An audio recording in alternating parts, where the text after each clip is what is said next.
All right. Well, welcome everyone. Hello. Welcome to the 2024 Open Texas Conference. The Open Texas Conference is sponsored and convened by two cooperating organizations, the Texas Higher Education Coordinating Board, the state agency that serves as a resource partner and advocate for Texas higher education in Texas, and the Texas Digital Library, a library consortium providing services that enable free and open access to scholarly, cultural heritage, and educational materials.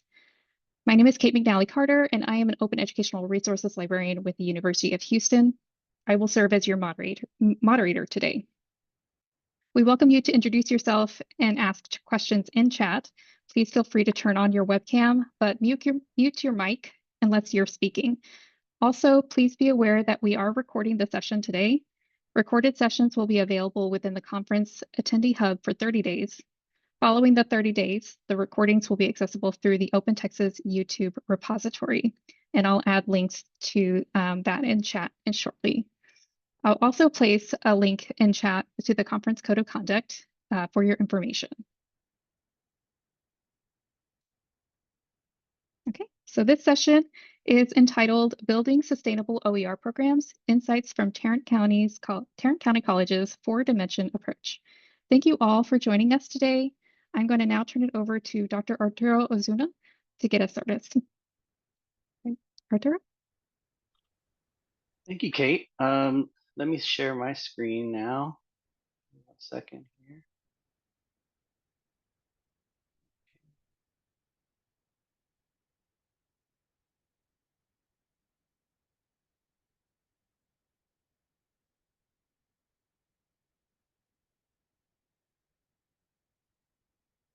Can everyone see that?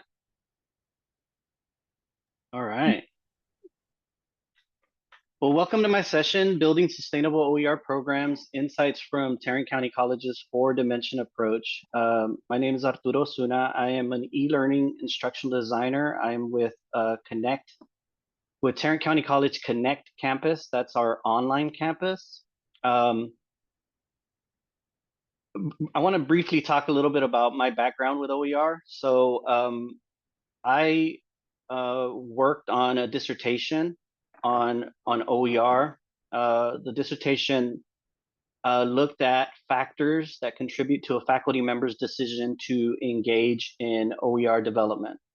And through that work, I essentially developed a model for OER sustainability at the institution level that I'm really going to sort of touch on today and talk about within the context of the work that I do for Tarrant County College with regard to OER. Now, let me talk a little bit about that too. So I really am co-leading what I would consider, I guess, dual initiatives for Tarrant County College. I co-lead strategy for our district OER efforts, and I'll talk a little bit about what those are. But they're mostly at this point focused on advocacy, on adoption of OER, on what we're calling no-cost student resources. And then I created a plan and established what is our campus-based OER development program. So this is, again, a campus-level program focused more on OER development. Developed a plan for that I'll share with you today. It's published on the OERTX website. So I want to talk to you, or I'm going to spend a lot of today really talking to you about sort of the sustainability framework and give you some examples of that. I'm going to spend most of my time today talking about the digital OER program. So that's our development program, but touch on some of our district efforts because they do sort of align with how I lay out this sustainability framework or model. And it's important to sort of see how that work has impacted the work that we're doing. I'll say this right up front. I don't consider the work that we've done so far successful because we've hit challenges, right? And the challenges sort of play out in this model. And I'll explain sort of how that works. But hopefully, as you're sort of approaching this work at your institutions, you can kind of see the way we've approached and the way we sort of try to strategize uh, an OER program, or programs in this case, that align well with what our institution needs, wants, and how it behaves in certain ways. So let's jump right into it. So as I mentioned, I sort of derived this model from the work that I did on my dissertation, and I really look at institutional sustainability from these overlapping areas, right? So you have cultural, you have technological, you have structural, and you have financial. And let's talk about kind of what that means in general. So technological, when you're thinking about sustainability from a technological standpoint, that's really things like your platforms, where you host, your repositories for OER. That's the software you use to develop OER. But it's also things like digital access, right? So do students have access to digital tools? To do they have access to devices where OER is readily available, right? So that's part of sort of that technological sustainability.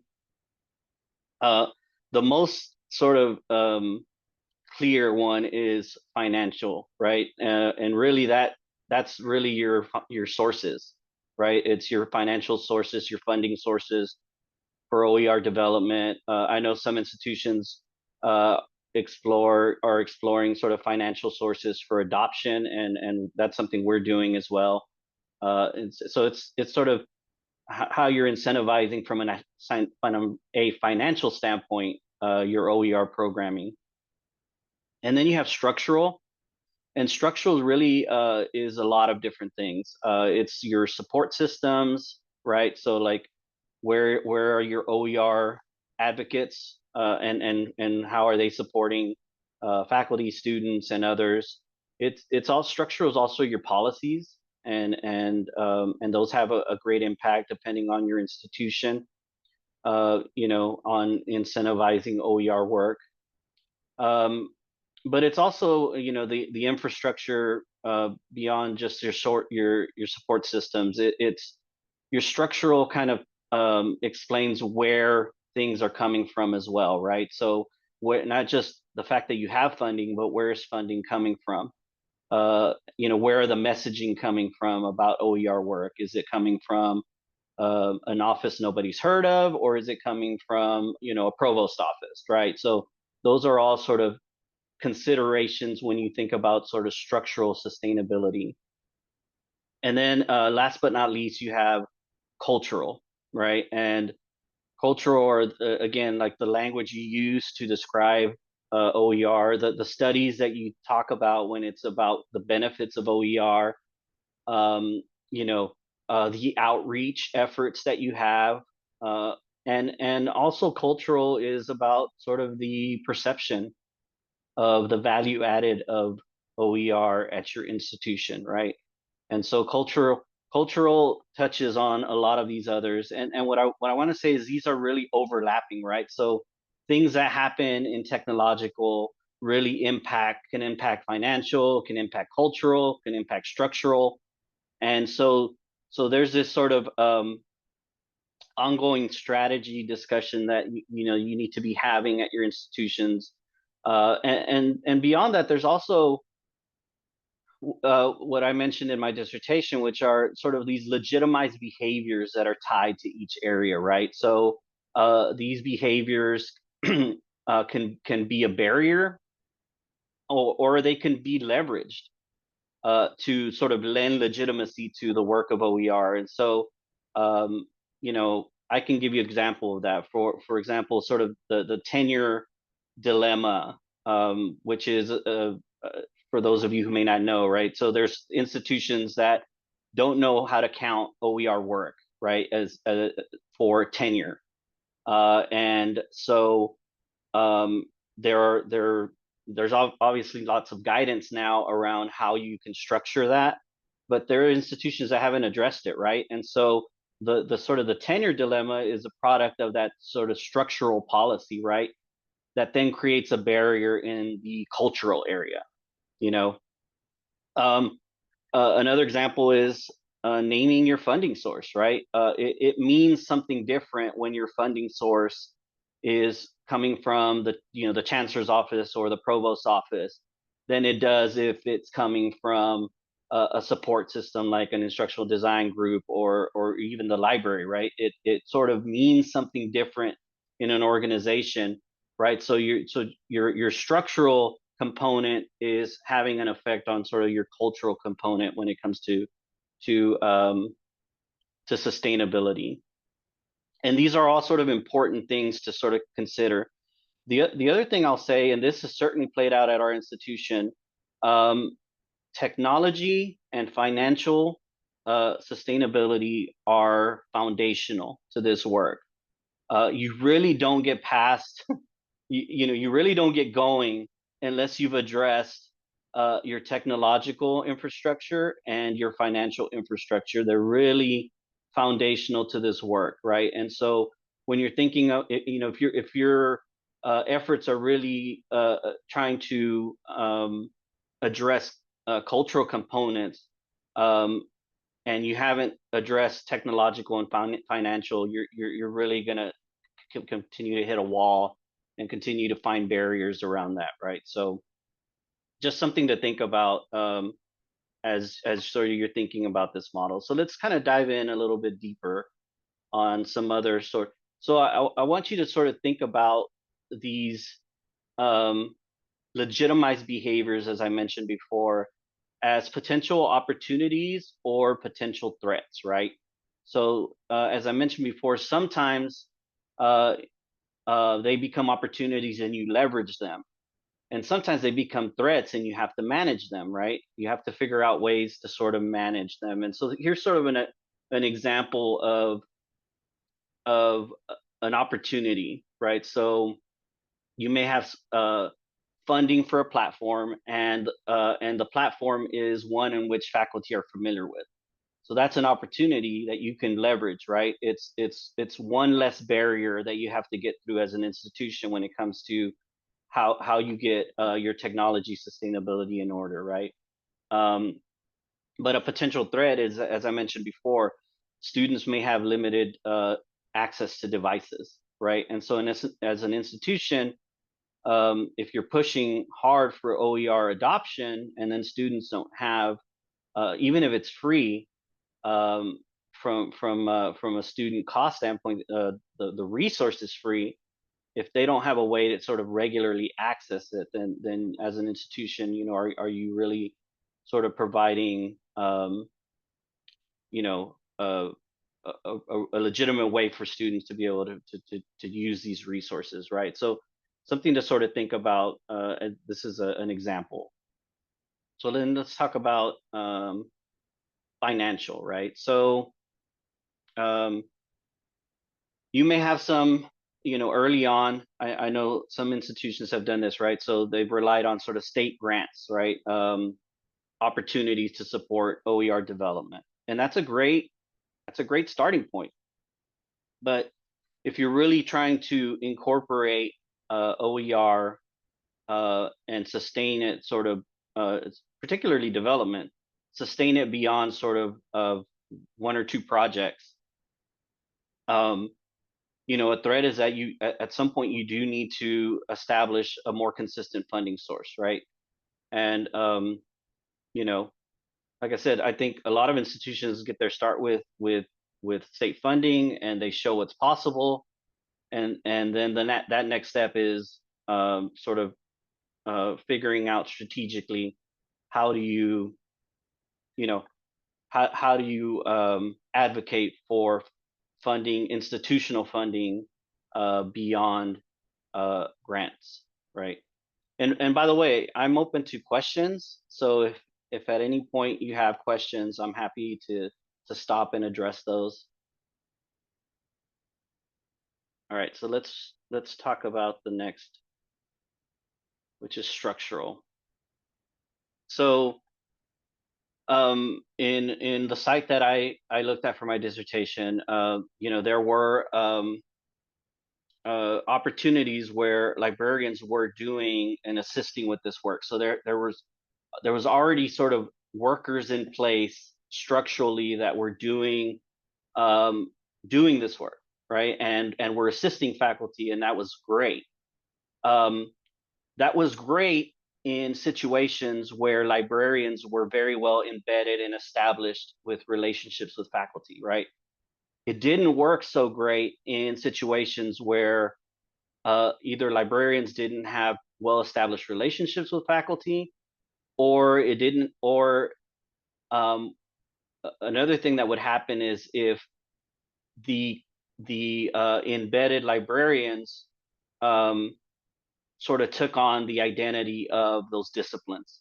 And so in disciplines that were less um, pro OER, then those librarians were also tended to be less pro OER. And so you have, um, these are real issues, right? That institutions have to deal with, and so you've got to sort of address that threat, right?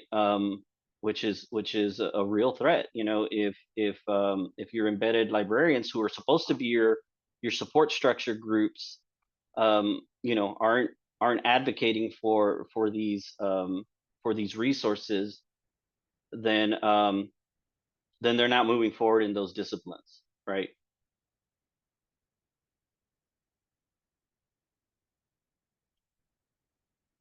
All right, and then let's talk about cultural. Um, so, and again, this is just an example. I've seen institutions where it's vice versa, or other things, but there may be situations where new faculty are actively seeking opportunities to develop OER, right? And then maybe a threat is where there's senior faculty that maybe aren't as engaged, right? And so in order to get sort of a movement going, you've got to you've got to sort of address your non-engaged part, either faculty or institutional leaders. It's not just necessarily faculty that you may need to engage in some way, but these are sort of real things that happen, as I mentioned, around sort of discipline based engagement.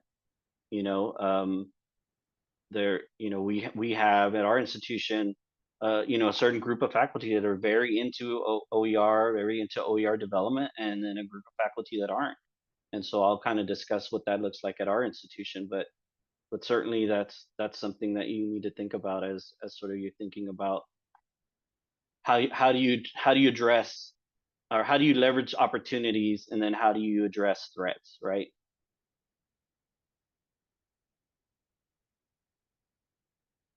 All right, so I want to talk a little bit about our this is sort of our pilot program. This is with TCC Connect. We called it a digital OER program because we are the online campus, and so our focus is sort of aligning the work we're doing with OER with the work that we're doing with online course development and things of that nature. So this is a campus level effort, and our primary purpose is to increase access to no cost educational materials, and that's an important distinction, right? And I'll talk a little bit about that when I talk about district efforts. But we're really focused on sort of this idea of no cost. The institution has partnerships that provide low cost, but we're really in at this for this program focused on no cost. And again, we're designed to sort of increase success rates for students. I often say that we want dynamic and interactive sort of what we're calling textbook experiences. We're not creating what you would consider textbooks from a traditional sense.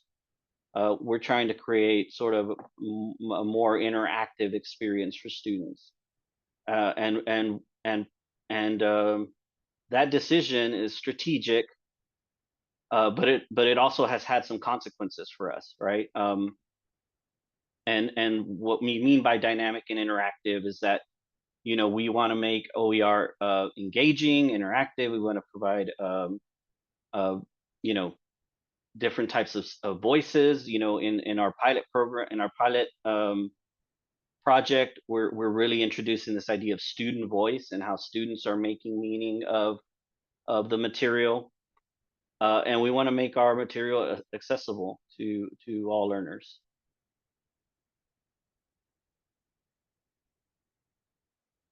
So, as part of our project, we fund really three kinds of OER development, um, that what we call revision, redesign, new development, and next level enhancement. And revision redesign is what we anticipate is going to be the bulk of our projects moving forward. And essentially, what it is it's taking something that exists, right? It's that remixing component of OER, taking something that exists and making it dynamic. Uh, you know, um, removing sections, making it for our students, that kind of thing. And when we built this project, or I mean, sorry, this program, you know, this was what we considered that we would be doing a lot of. The anticipated timeline for revision revise is somewhere around 6 to 8 months, and we offering stipends of up to 5,000 per participant for these projects. Then we have what we're considering new development projects, and the new development is basically what they sound like, right? So this is in scenarios where uh, we we're starting from scratch, right, from the ground up kind of development. And so this also includes things like digital content, videos.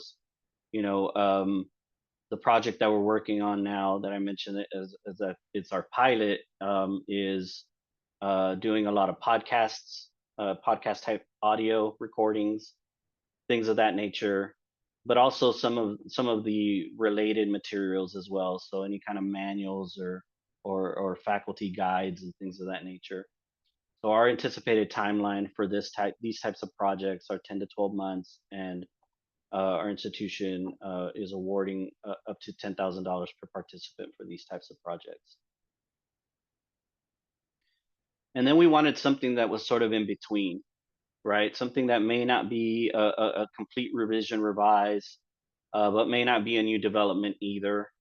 And so we sort of left the door open for funding what we call next level enhancements. And again, this could be really small enhancements. It could be making a resource that's maybe not accessible, things like that, right? And so these timelines would be open, and the stipends provided for these would be open as well.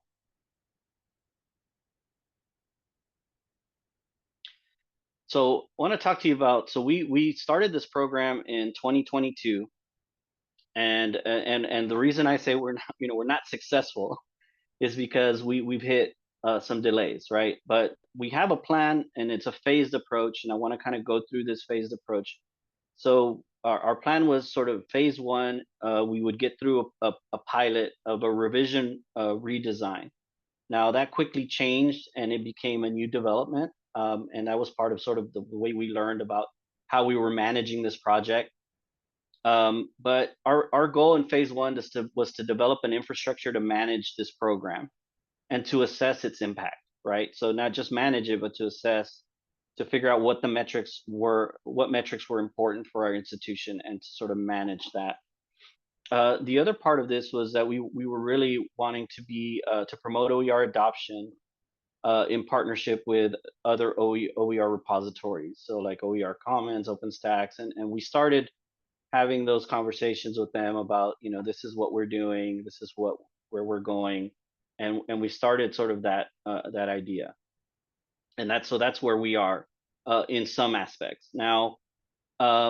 Phase two, what we wanted to do was launch more projects, multiple projects, and continuous improvement through sort of that programmatic assessment, and then start talking about sort of capacity building, right? So what new technologies do we need? What staffing that do we need to incorporate, or are there specific types of roles that we need to support this type of work? And then again, continue to build on those strategic partnerships, perhaps partner with another institution to develop OER, um, to share costs and things of that nature. So those are sort of planned for phase two. And then phase three, again, we wanted to start to focus on more projects per cycle. We wanted to start to engage in our OER maintenance infrastructure. So it's not important enough that you're as an institution developing OER, but how are you maintaining that OER so that it remains part of quality, right? And so we wanted to start engaging in funding around maintenance infrastructure for our existing OER, so that we maintain the quality of those materials. And then the plan was to start to explore sort of Z degrees at that point, and explore sort of student driven projects. So um, um, this plan is pretty comprehensive. I'm just sort of giving you a high level view of it. If you're interested in reading the actual plan, I've got a QR code here. I published this plan on the OERTX website, and so you're welcome to take a look at it. It's pretty comprehensive.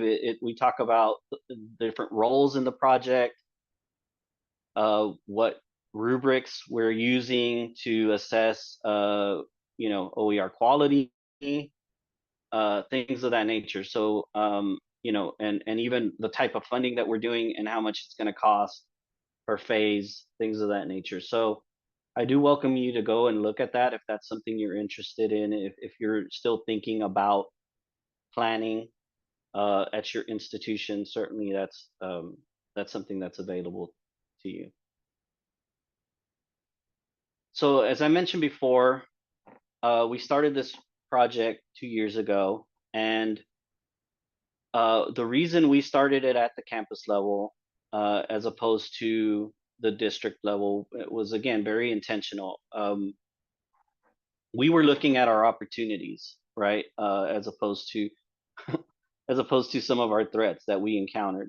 Um, it was a real cultural fit for us to start this project of development at Connect.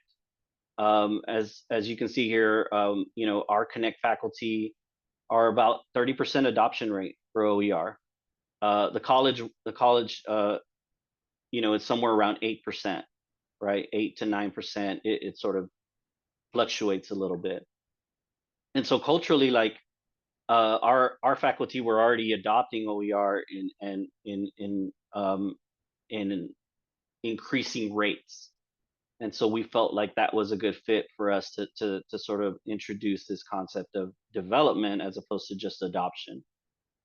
The other reason is that Connect is sort of viewed as the institution, as the sort of the innovative arm of the institution. A lot of new programs or projects or things of that nature sort of come out of the Connect campus. And so this felt like certainly there was leadership support behind the idea of creating an OER development program, and it's something that aligns really well with our institution's goals and priorities. So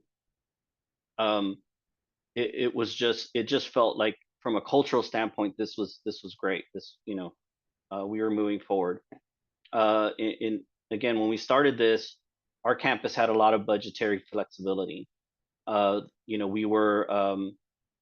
We were encouraged to pursue these types of programs at the campus level, to submit for new software that we thought would impact online learning, things of that nature. And so, from a financial standpoint, this felt like a good fit as well, right?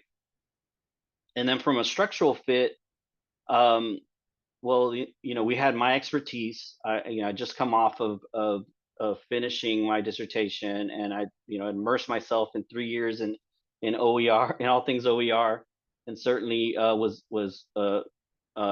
wanting to pursue um, some um, some work that was specific to OER. And beyond that, I'm part of an instructional design team of educators that have lots of experience in different types of development, in universal design, which was a major component of the work that we're doing, in engaging in interactive content. And so our team sort of fit what we were trying to accomplish with creating textbook experiences and those kinds of things.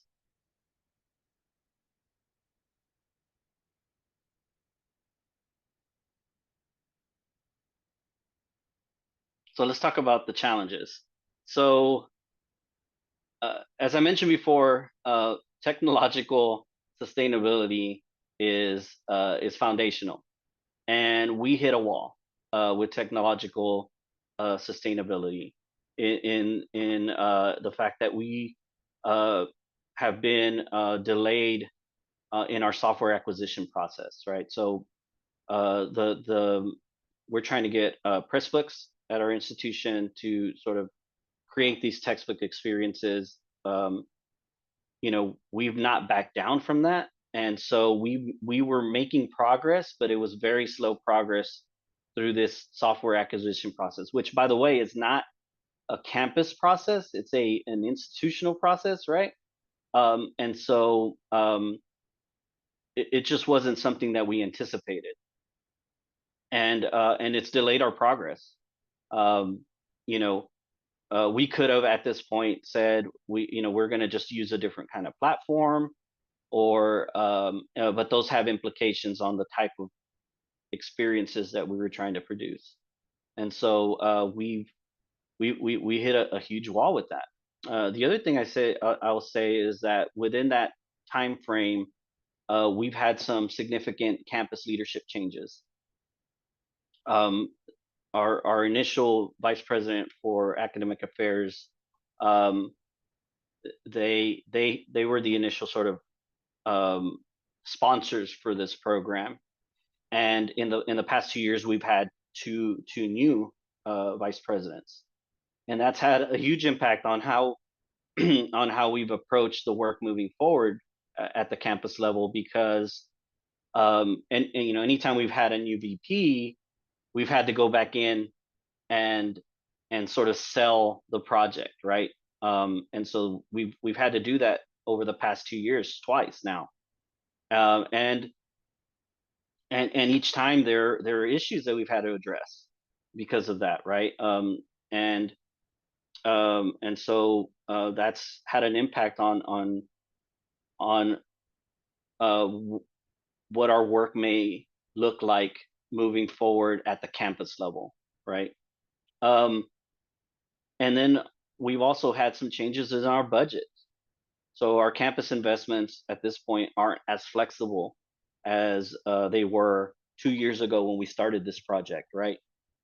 So um, we've got tighter budgets now, and so we've had to um, engage with our leadership. And so how do we move forward with this? And we're still having sort of ongoing discussions about what this project is going to look like at the campus level, right? Do we need to move it to the district level, or to the college level? What does that look like? And so we're starting to have those kinds of conversations around these threats, right? And so again, these are things, the real reality of of the work that happens when we've got what we consider a solid plan, but things change, right? Policies change at the state level, institutions change, leadership changes, and you can't always anticipate what impact that's going to have on your program, and how it's going to potentially create opportunities for you or create real threats to the sustainability of your program. And that's something that we're facing now. So I want to take a little a minute to talk a little bit about college level OER. So um, as I mentioned, um, we also have a team that's put an advisory group that's been put together at the college level to sort of look at OER development, and I'm part of the sort of the leadership group of that team. And our priorities are to develop sustainable OER adoption and development. And I like that we've included this idea of development, because I think there's real threats to to development at the campus level that perhaps we have an opportunity to address at the college level. Um, but what we're really focused on right now is collecting reliable institutional data about OER and low cost adoptions, right? So this team is really looking at that, because we can't provide you know a good metrics around impact if we don't know what our real adoption rates look like. And that's easier to do at a campus level, much harder to do at a college level, where our processes are slightly different, um, from campus to campus and things of that nature. So um, we also want to, as a college, create opportunities for awareness and training. And so I'm working on an intro to OER professional development course that we're going to launch soon. We're The other thing we're doing sort of strategically is we're targeting dual enrollment courses. So these are the courses that are, high school level courses, or high school students, sorry, traditionally high school students who are taking college level courses. Um, we're having a lot of growth as an institution in this area. Um, and that's created challenges around student learning resources. The ISDs don't want to purchase textbooks, and our institution doesn't want to purchase textbooks.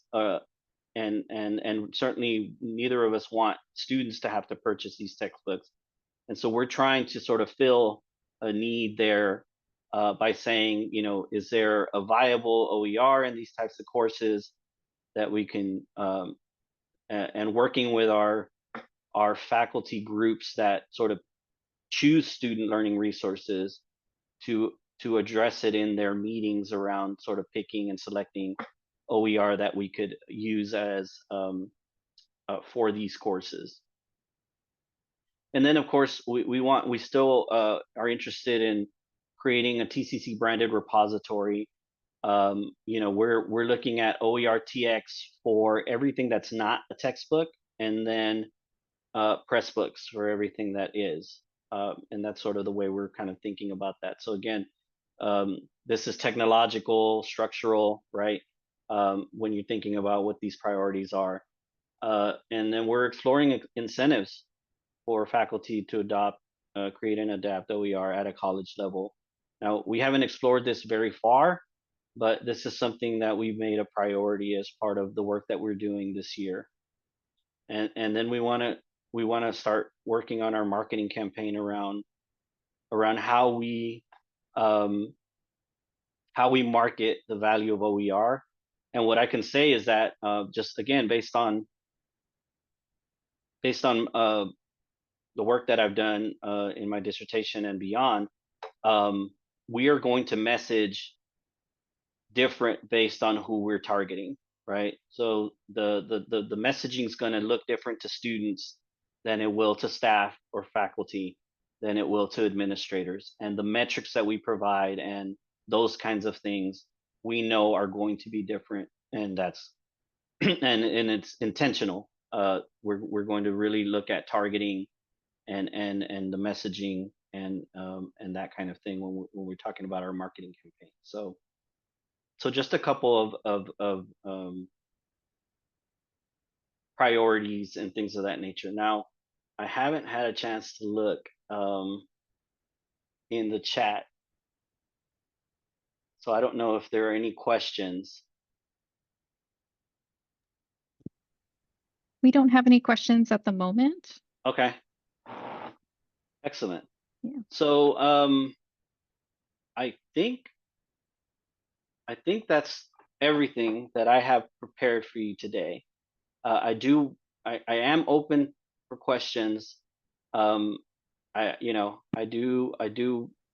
uh, want to provide additional information if it's something you're curious about the work that we're doing at Tarrant County College.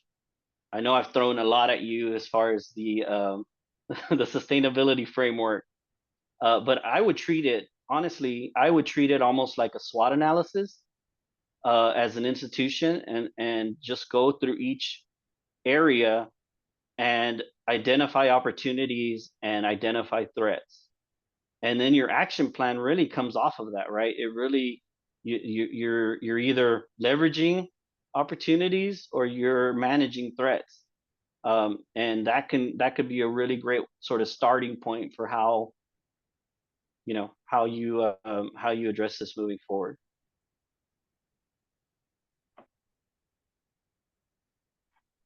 Yeah, I really like that perspective, having that SWOT analysis kind of perspective. So thank you for this presentation. This was really great. I did have a question, and folks, please feel free to drop any questions that you might have in the chat.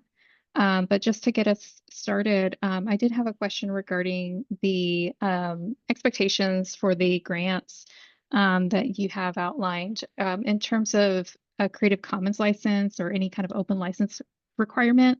What kind of expectations do you lay out for faculty? You're talking about the the stipends that we provide and the expectations around how they should be licensing. Yeah, we have very Yes. specific expectations. They have to publish their materials as Creative Commons. Uh,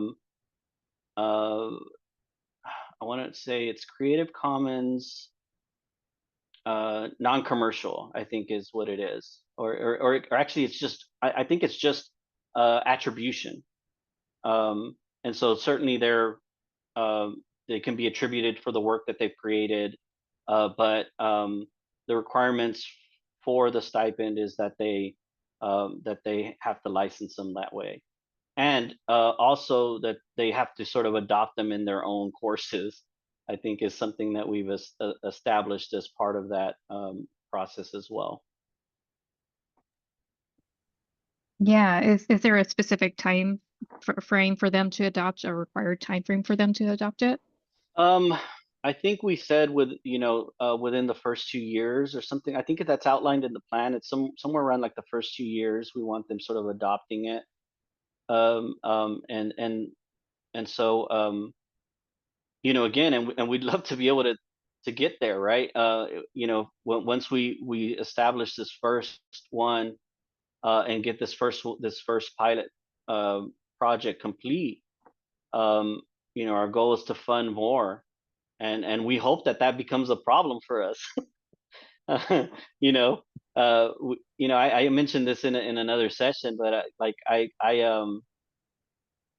you know, I'm continue to be cautiously optimistic, but we just as an institution have not been able to get out of our own way when it comes to sort of getting this project out and getting it done, and then there have been changes that have happened that sort of impact so that I so it hasn't helped in some cases that we've remained sort of steadfast in the types of experiences that we want to create. That has had implications for us, meaning like because we could have just pivoted and created PDFs or whatever, but we sort of remained as a group, as that first pilot remained sort of steadfast that we believe in the way we were creating these OER, and that has an impact. We've had delays because of that. Yeah. We do have a question that just came through in chat. Colleen says, I really appreciate seeing this work being accomplished by instructional designers. This cross-unit collaboration is amazing. Can you speak to who your main stakeholders are and who is engaged in supporting your program aside from your unit? Yeah, so as I mentioned before, there is sort of a light at the end of what's been a little bit of a dark tunnel. So the original um, the and it sort of speaks to why maybe we're pivoting a little bit to the campus level engagement and moving some of this work maybe from the campus level to the district level. So the VP who initially funded us is now our provost, and so now she oversees beyond our campus. She's now our provost, and so that support is still there, right? And so we've started sort of having discussions about what does that look like if we were to move some of this advocacy and some of this work from the campus level. Now no decisions have been made at this point, but there are some discussions about that. The other thing I would say is that our chancellor recently was interviewed about the cost of college and issues around sort of the cost of college, and she mentioned OER as a potential solution for that. So again, that messaging is amazing because we can leverage that to say our chancellor supports these efforts. Can um, that's something that we can use as we move forward with our messaging and our advocacy work with faculty groups and others.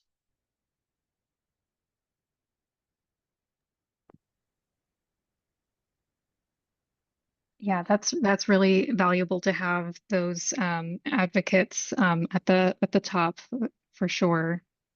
Yeah. Are there any other questions?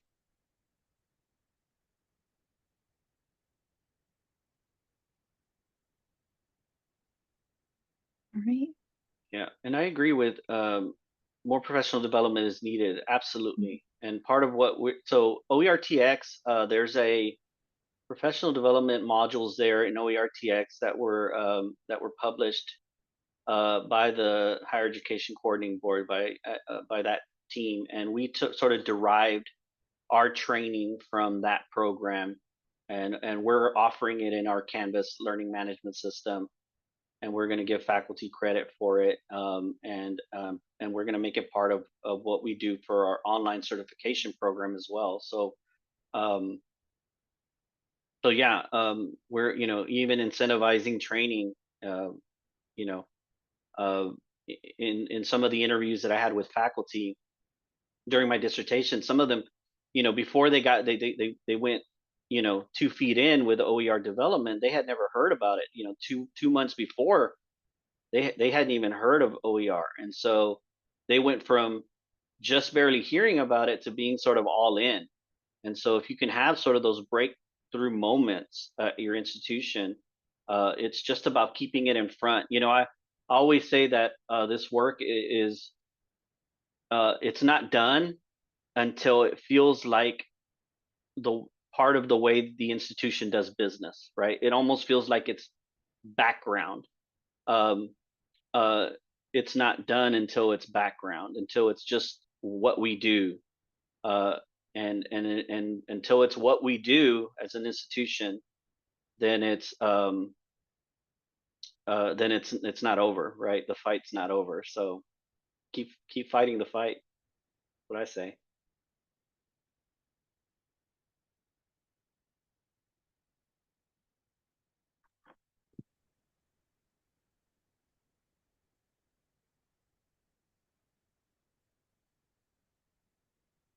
All right.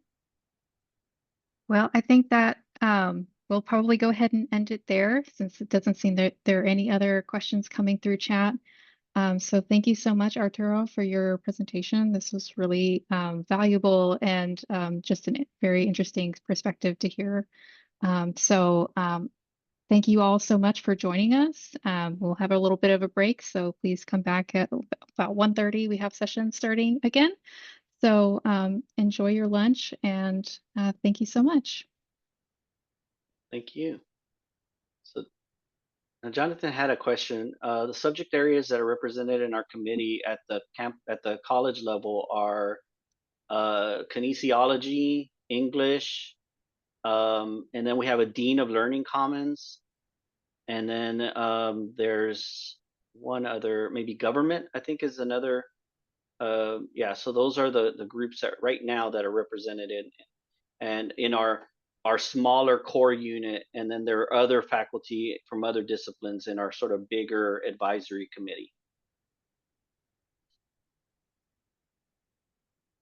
That's great. It So sounds like thank you you. have a really good swath of people there. So yeah, Yeah, a awesome. lot of champions, and that's always great. Yeah. All right. Well, thank you. I appreciate it. I'm going to go ahead and stop the recording now. All right.